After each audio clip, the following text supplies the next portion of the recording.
All right. Thank you very much, Zakia, for and the other organizers, Paul Lane, for example. I'm really delighted to be here.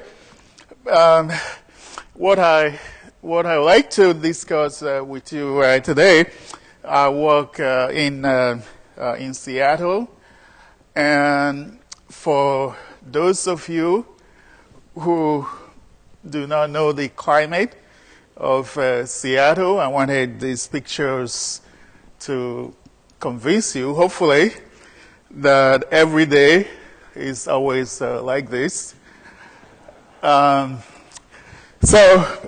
Anyway, really seriously, the field of organic photovoltaics is really moving very rapidly.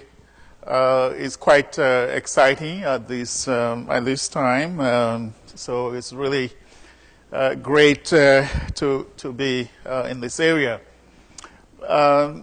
Rather than giving you a very broad overview of the field, what I thought I'd do is really to give you one laboratory view, namely the perspective from my lab as far as some of the recent progress that we have made in addressing some of the issues. But first, this is where the field is today.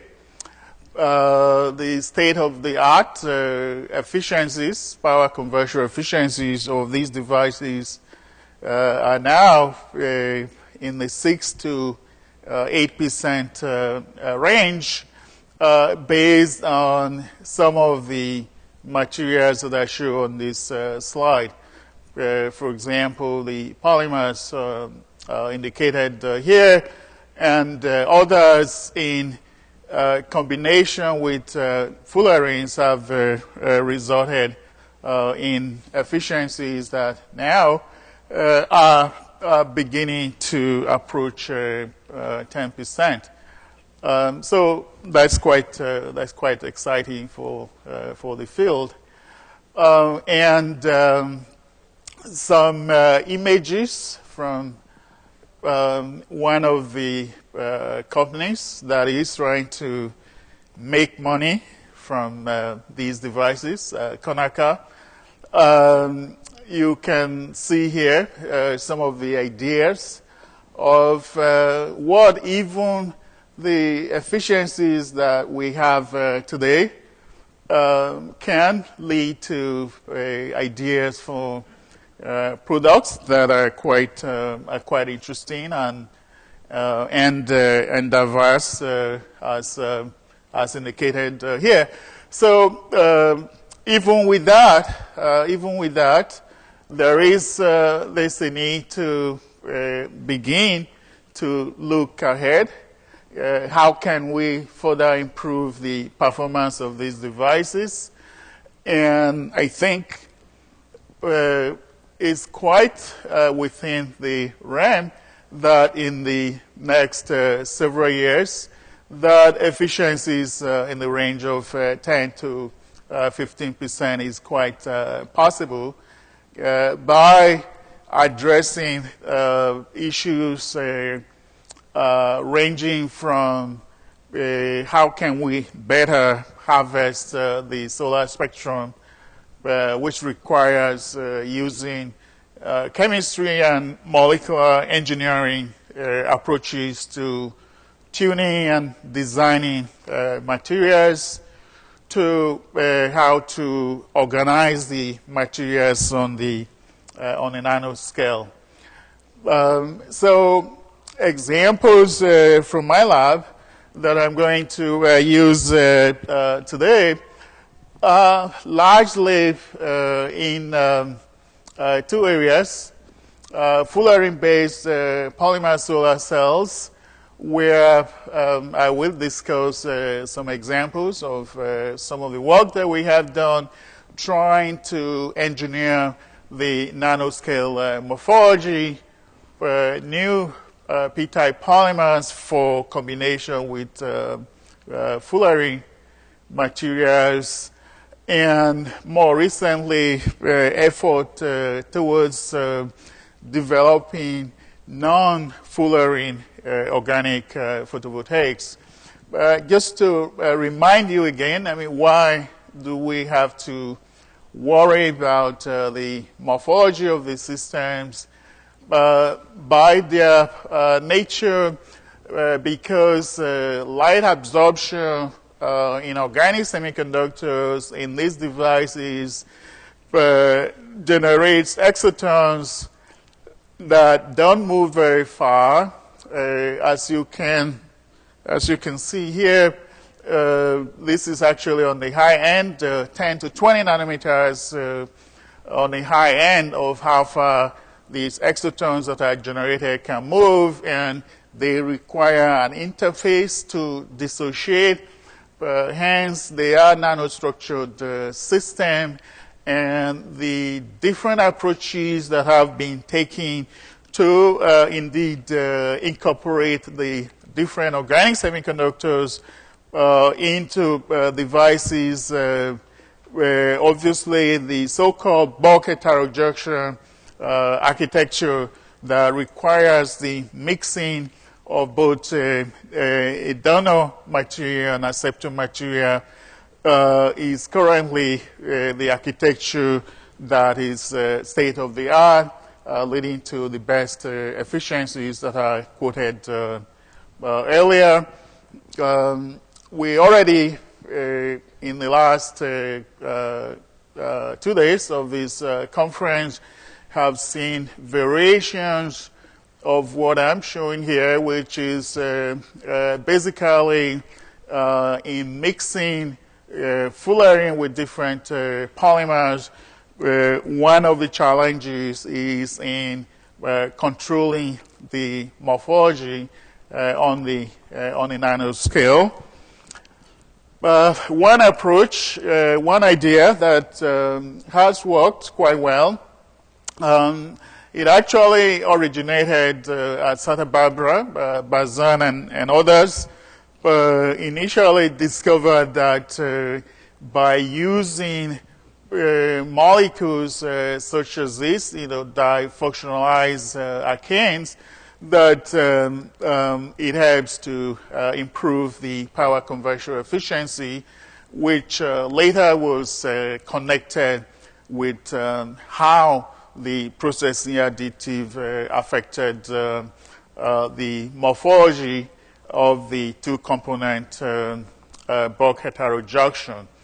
Many other groups, including ours, have since shown that this approach can be applied to many systems, including some of the best performing devices indicated here. An example from our lab, these two Fullerene-Polymers, Copolymers based here, that combine very high carrier mobilities and absorption bands that are significantly better compared to poly 3-hexatyl VP3HT, suggested that this could be useful for photovoltaic. However, if we simply make the devices and go through processes that are commonly used for P3HT, what we get is indicated here, essentially zero photovoltaic efficiency. And it turned out to be that the reason is the scale of the separation is too large to provide sufficient donor-acceptor interfaces to generate charges that can be collected. However, by using processing additives, especially ODT, that is shown here, you see that indeed now we can systematically improve the scale of the separation between the polymer and fullerene, leading to enhancement in photovoltaic properties. We have shown that indeed it is because of the nanoscale morphology rather than other factors such as charge transport, in that the results that I showed you before, for all of them, charge transport as measured by the space charge limited current approach, essentially the same, showing that what the processing additive is doing in this case is helping to reduce the scale of phase separation, creating the necessary interfaces to allow better charge photogeneration. A related idea is the discovery by the McGehee group at Stanford that showed that one of the things that can happen with these polymer fullerene systems is that depending on the particular polymer, you can have intercalation of the polymer, as indicated here, into the side chains, leading to a requirement of using a larger amount of the fullerene than would be needed if we do not have such intercalation. And interestingly, they can actually show that the lamellar crystalline structure actually changes when you have such intercalation of the fullerenes into the side chains. And they show that by going to a large fullerene that is so large that there is no space for it in the side chains, that there is no intercalation.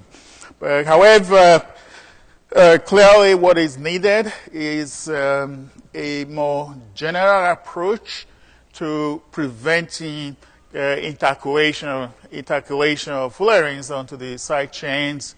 And we have found that indeed such an approach is offered by Additive, the processing additive that people have found to help in structure and the morphology, also can be a general way to prevent intercalation of materials into the side chain, as exemplified by the particular example shown here, where we find that the phthalate polymer, normally by processing without an additive, you have intercalation leading to requirement of a large amount of fullerene, and even so, the efficiency is quite low because you have the intercalated phase, whereas by using a processing additive, you expel the fullerene from the side chains of the polymer, and at the same time structure the nanoscale morphology that enables significant improvement in the efficiency.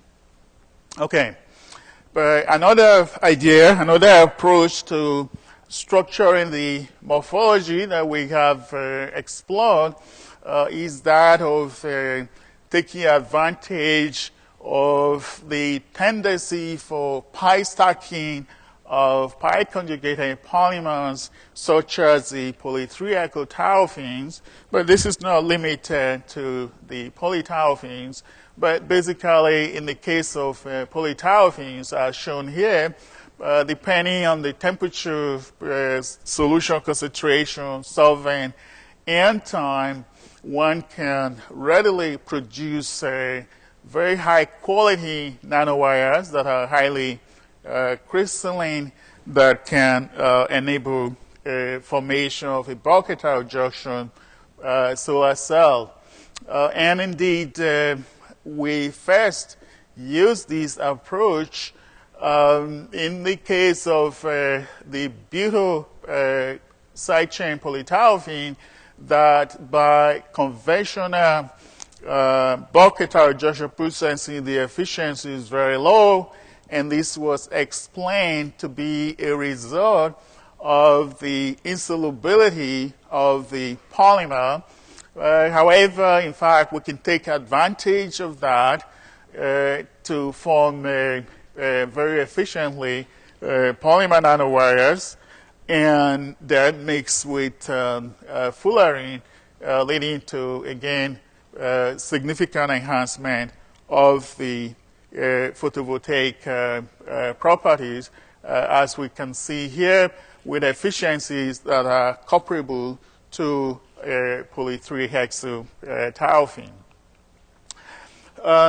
We have found that making or the generation of these nanowires can actually be quite important for fundamental understanding of the processes that take place within the device.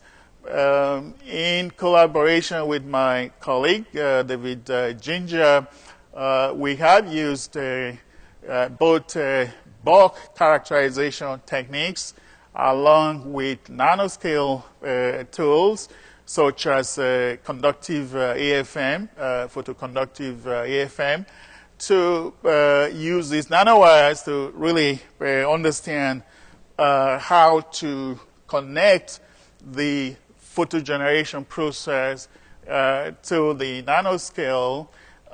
For example, we can actually show where the electrons go and where the holes go. In this particular case, we can show and have shown that the excitons generated within the nanowires, and after the charge separation, the holes actually move along the wire. All right. A yet third approach that we have explored for structuring the morphology at the nanoscale is through block Copolymers. We have been interested for a long time on block Copolymers that have pi conjugated building blocks, but more recently have been exploring application of these in photovoltaic area, basically trying to take advantage of the fact that both in solution in the melt phase and in the solid state, that block Copolymers can self-organize into nanostructured domains. The specific system, we have looked at, synthesized and looked at a number of block Copolymer systems, but I'm going to use just one to share with you some of the typical results. In this particular case, the backbone is all polytoluene. However, there's a difference between the blocks, the size of the side chain, where in this case we have butyl here and octyl, and in fact that is enough to lead to microphase separation that we can actually confirm by a variety of techniques. This leads to domains that are crystalline with different lamellar crystalline structure, as well as different melting temperatures, and have used this to show that indeed we can make efficient solar cells from these.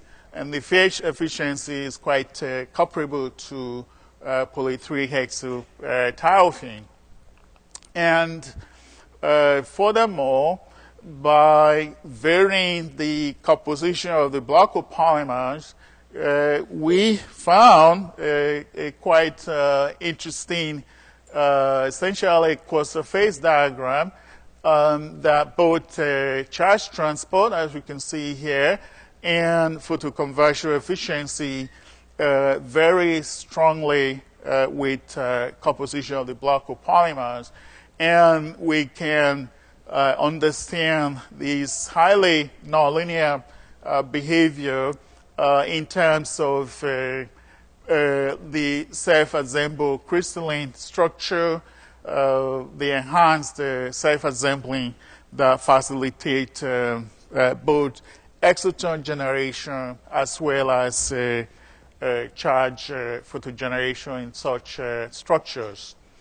We have also been able to demonstrate with these block of polymers that we can control the aspect ratio using composition of the block of polymers as indicated here, and found that within nanowires that are generated from such a block of polymers, that within the single wire there is a microphase separation that we can pick up different crystalline domains.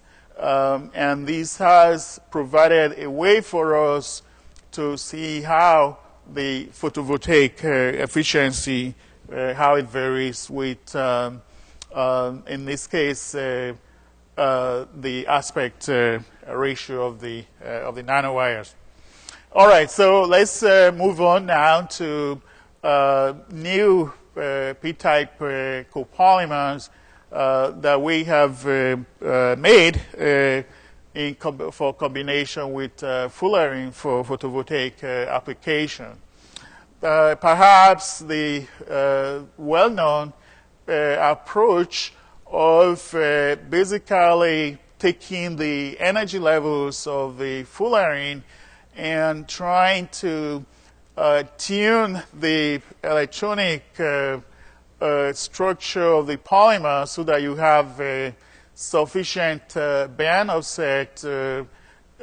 It's quite a general, although not always accurate prediction of the actual efficiency that one can get. We and others have used this approach to tune the electronic structure of polymers for combinations. And in the example shown here, while our work was in progress with the thionyl-pyridine as the building block shown here, where we were getting efficiency in the range of over 3% or so, it turned out that obviously it depends on what the comonomer is, as well as, of course, what the side chains are, because as you can see here, other groups very quickly, even before us, published showing efficiencies can vary a lot up to almost 7%. More recently, we have developed a series of Thiazolothiazole-based copolymers shown here. I'm not going to go through all of these, but what we have done is that from this library of polymers, we can look at groups of them to understand and isolate structure property relationships.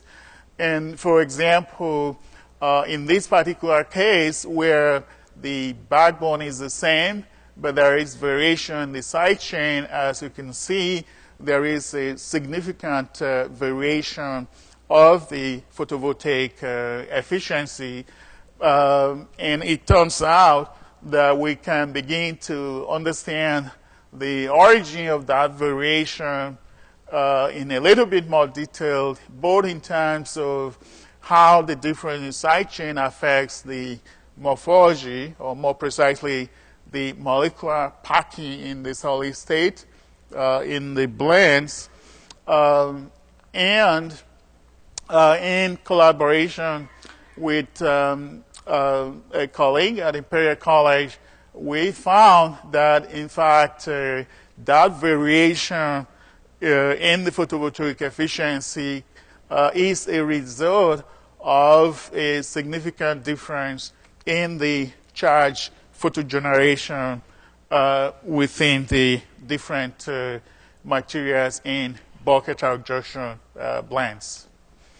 All right, so as you might expect, the different copolymers, even within these, do lead to significant difference in photovoltaic efficiency, so that more recently we have found, and I'm sorry that we're not showing the particular copolymer yet, we can further see increase in the efficiencies of these types of copolymers in bulk heterojunction cells. All right, so the last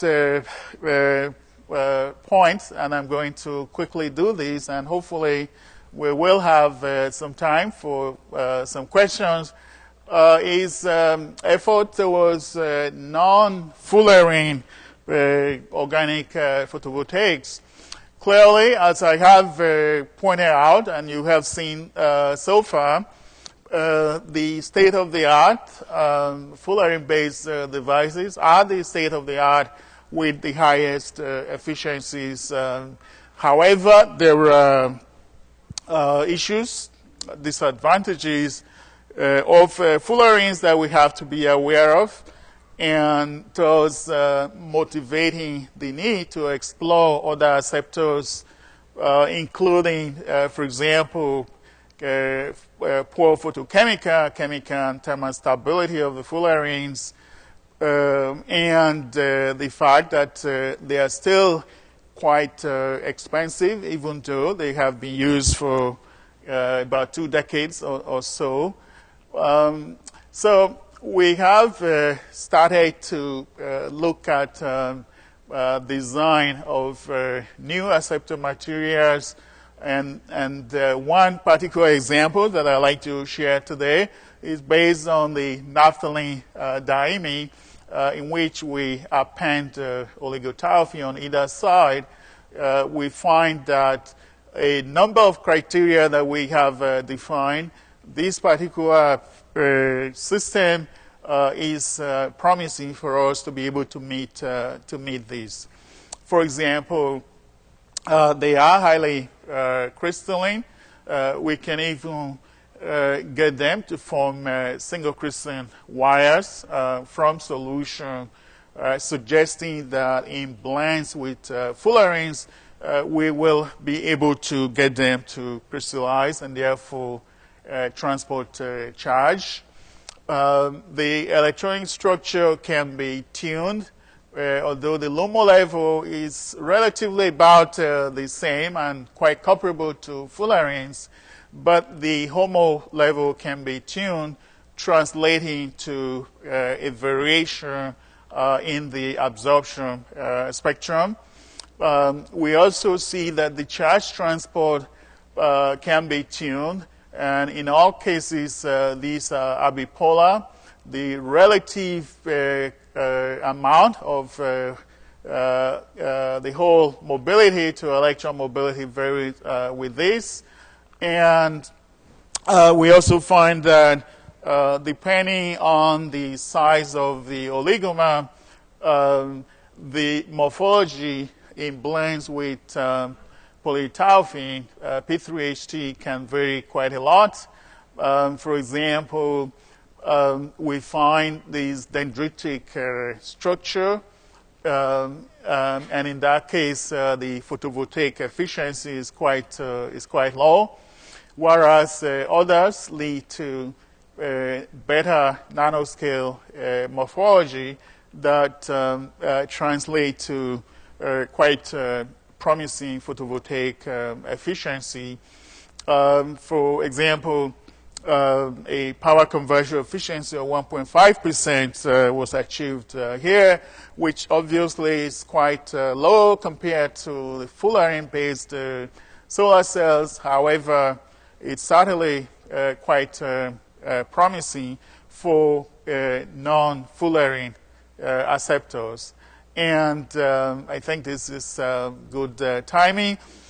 Basically, I'm using the outline as a summary tool, which basically says that what I've tried to do here is provide a perspective from my lab, some of the challenges and issues in the field of organic photovoltaic. And what I have left basically is to acknowledge collaborators both at the University of Washington and elsewhere, and support of our work, and people in my group who have done this work. So with that, thank you very much for your attention.